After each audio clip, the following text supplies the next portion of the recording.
we would go, we were actually a little stumped on how to get started, so we elicited the help of Dr. Garcia, who's our friend, BFF, and he helped us get into the right direction. So we're going to start off with a community dialogue, and that dialogue is an interactive, the people in the community as well as healthcare providers need to talk about exactly what you need. So we are trying to list and figure out what kind of stakeholders we need to have in order to have that effective dialogue and have a good action plan. And then we were going to do some collaboration. And collaboration, the definition is people come to the table and the consumer has just as much to offer about what you need, what your problems and challenges and concerns of getting health care are, as we, the healthcare providers, are thinking what we think you need. So that whole collaboration is very important, and my colleague Ken is going to elaborate on that. So, some of the places where we thought might actually be able to help out in terms of healthcare, which are not traditionally, associated with healthcare, are churches, community centers, businesses, schools, labor unions, hospitals, and individuals, as well as neighborhood councils. When we're thinking about healthcare, it's easy sort of to get pigeonholed into just healthcare. But when we think about what constitutes our health and all of the determinants that are associated with it, we think about things like sanitation, about education, about your jobs, about having access to actual insurance. And that's the reason why we want all of these different disciplines to come together to facilitate these conversations and actually start thinking about ways to bridge the gap between healthcare and our actual health. So things that we were thinking about include bringing these people together, reaching out to underrepresented groups of uninsured people or underinsured people, identifying the barriers that we have to access, and asking people what ideal care would actually look like, and then forming sort of a forum or social opportunity to actually disseminate these ideas and start developing the solutions. Because I think first and foremost is figuring out what we need in terms of developing these healthcare strategies.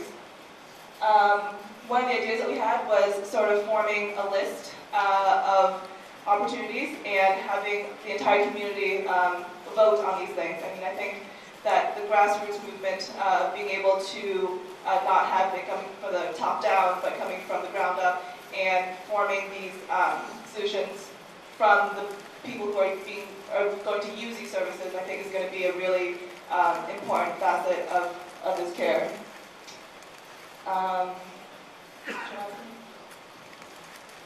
It's just a follow-up. As the health care reform bill continues to move forward, what we'll find is there'll be a greater engagement between the physician and the patient. They are developing a system called a family medical home, where now it will be our job as physicians and nurses and medical personnel to actually monitor the patient's care and to have more personal engagement with the patient. So if you develop these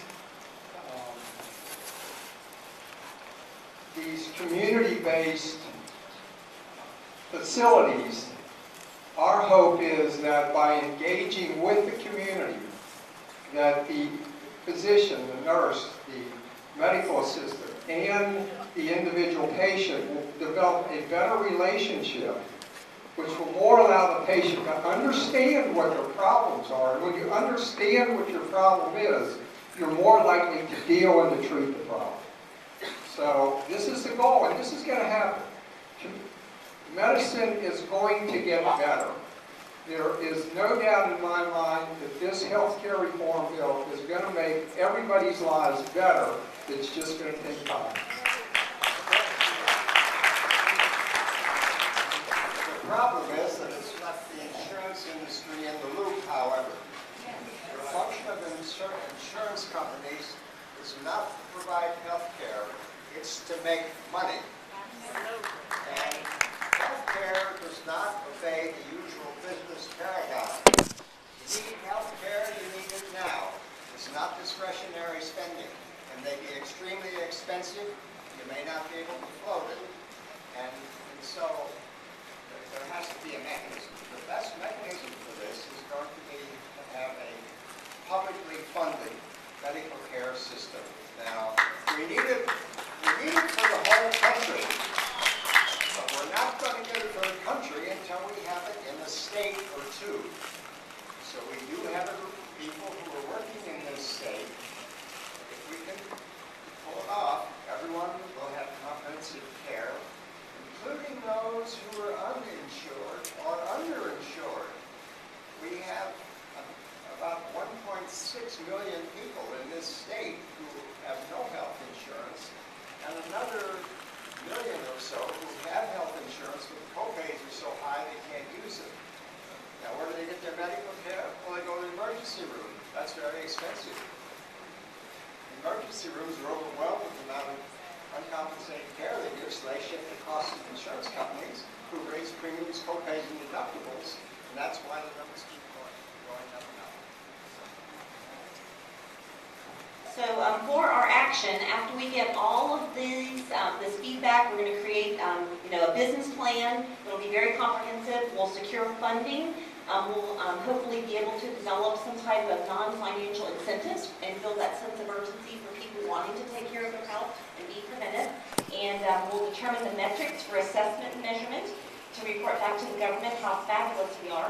And then we'll learn how to spread ideas after we perfect this community center. And we'll go from community to community. All right.